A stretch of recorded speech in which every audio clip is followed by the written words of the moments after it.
लोग हैं अध्यक्ष जी, हम वो समाजवादी लोग हैं। नेताजी के समय पर रक्षा मंत्री के कार्यकाल में चीन 1 किलोमीटर घुसा था, 4 किलोमीटर घुसने का काम समाजवादियों ने करके दिखाया था।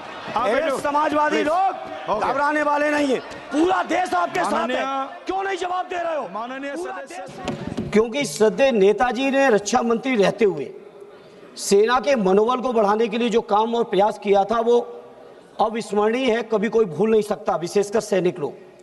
और उन्होंने कहा था रक्षा मंत्री रहते हुए कि हमारे देश के सामने हमारे सैनिक इतने बहादुर हैं कि जब जब लड़ाई सेना को लड़नी पड़ी तब तब हमारे देश को कभी हार का सामना नहीं करना पड़ा।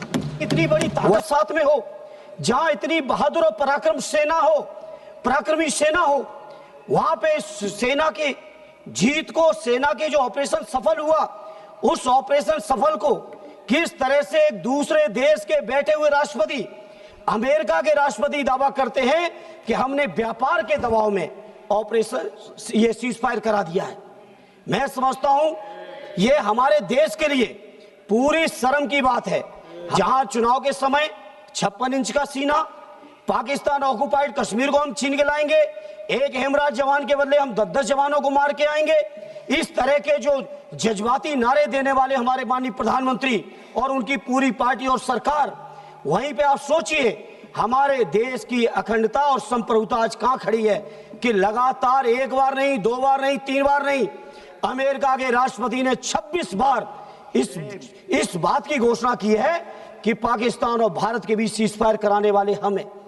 के पहले दिन से पूरा का पूरा विपक्ष, हमारे नेता आदरणीय अखिलेश यादव जी, कांग्रेस पार्टी के लीडर अपोजिशन राहुल जी से लेके पूरा विपक्ष, और विपक्ष ही नहीं पूरे देश का जनमानस जब साथ खड़ा हो तो आज ऐसे भाषण दे रहे हो कि जैसे केवल सत्ता पक्ष के लोगों ने युद्ध जीत लिया हो। यह युद्ध भारत की देश की सेना ने जीता है। यह युद्ध हमारे 140 करोड़ लोगों की जो ताकत है उस ताकत ने जीता है। इसलिए सभापति जी, सदन में खड़े होकर कहना चाहता हूं, किसी को यह अधिकार नहीं है, हमारे देश का जो नागरिक नहीं है, हमारे देश के जो लोग नहीं है, चाहे वो अमेरिका हो या दुनिया का कोई भी देश हो, किसी को यह अधिकार नहीं है वो ये बात कहे कि भारत का समझौता हमने कराया है।